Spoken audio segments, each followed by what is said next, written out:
Apa ini? Oh, sihir. Coba kita lihat captionnya.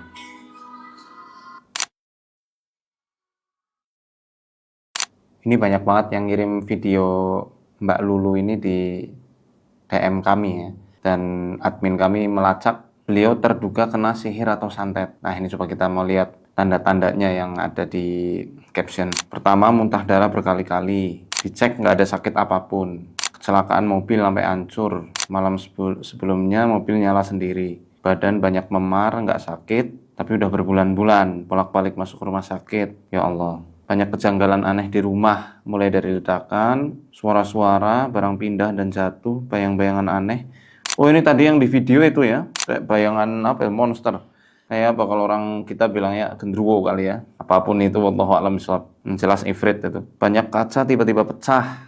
Nah, ini menarik ini. Kaca tiba-tiba pecah, keramik pecah, plafon bolong, plafon roboh, furnitur rusak hanya dalam waktu hitungan minggu secara bersamaan. Subhanallah. Pernah ada bau busuk atau wangi melati yang nggak ada sumbernya. Nah, ini banyak banget binatang keluar dari sela-sela rumah, kelabang, ya seperti kelabang, cicak, semut yang nggak pernah berhenti bulan-bulan terakhir ini. Tanaman banyak yang mati, terutama daun, bidara, dan kaktus. Subhanallah, ini persis banget dengan yang ada di literatur kami. Salah satunya ada di dalam kitabnya Syekh Abdul Barra Usamah bin Yasin Al-Ma'ani hafizahullah ta'ala. Saya pernah membaca beliau itu mengatakan begini di dalam kitabnya itu, bahwa suatu tempat yang ada energi sihir pada tempat tersebut, maka tanam-tanaman yang tumbuh di situ tuh akan kering, layu dalam jangka waktu yang sangat cepat. Kemudian ada dugaan ain atau hasad dari ciri-ciri ini. Karena dalam kitabnya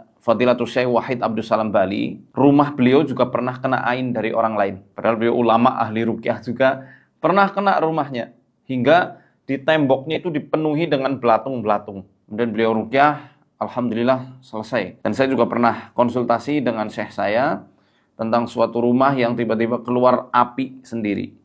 Barang-barang terlempar sendiri, pecah sendiri. Saya kira tadinya itu sihir, namun beliau mengatakan itu lebih mengarah kepada ain atau hasad. Ain itu gangguan mata jahat dari orang lain yang memang kagum, memuji tanpa mengucapkan Masya Allah dan tanpa mengucapkan doa keberkahan. Itu bisa menjadi sebuah kecelakaan atas izin Allah pada apa-apa yang dia pandang, apa-apa yang dia puji, dan dia ekspresikan melalui lisan ataupun perbuatannya. Dan benar kata Nabi SAW, al-ainu haqqun, walau kana syai'un sabaqal qadar la sabaqatul ain. Ain itu nyata, benar adanya. Kalau ada sesuatu yang bisa mendahului takdir, maka ain yang bisa mendahuluinya. Takdir, hukum Allah di alam raya ini ada hukum kausalitas. Ada sebab, ada akibat. Namun, Allah mengizinkan adanya gangguan-gangguan ain. Sehingga barang yang harusnya pecah itu pasti ada sebabnya, tiba-tiba pecah sendiri, walaupun tidak ada sebab yang mendahuluinya. Api yang seharusnya dia bisa menyala ketika ada pemantiknya, ketika ada zat-zat yang bisa memunculkannya. Atas izin Allah ketika ain ini muncul, nyasar ke suatu tempat, ke suatu benda atau ke suatu rumah, tiba-tiba api itu muncul di mana-mana.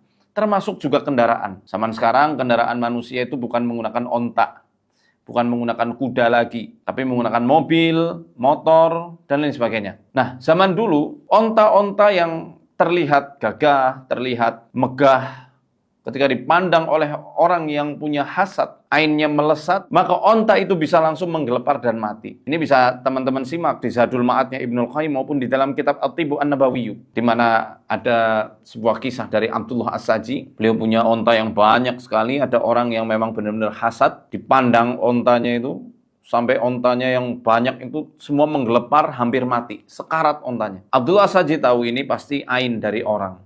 Kemudian beliau membaca suatu doa. Doanya ini, Bismillahi habsun habis, wa hajarun yabis, wa shihabun qabis, radattu aynal aini alaih, farji'il basara hal tara min futur, summa rji'il basara karrataini yang qaliba ilaikal basaru khasi'aw wa huwa hasir. Dibaca kemudian dalam kitabnya Ibnul Qayyim ini dikatakan, mata yang melemparkan ain itu seperti tercongkel hingga hampir lepas. Nah, kata Nabi SAW, al-ainu tudkhilur rajulal qabra wa tudkhilul jamalal qidra. Ain ini bisa memasukkan seseorang masuk ke dalam kuburnya dan memasukkan onta ke dalam kuali. Maksudnya apa? Ya ini membuat celaka orangnya dan membuat celaka kendaraannya. Karena zaman dulu kendaraan itu ya pakainya onta. Zaman sekarang mobil, motor, dan lain sebagainya. Itu bisa atas izin Allah tiba-tiba rusak, tiba-tiba kecelakaan tanpa ya udah hati-hati tiba-tiba orang yang bikin delenger gitu ya.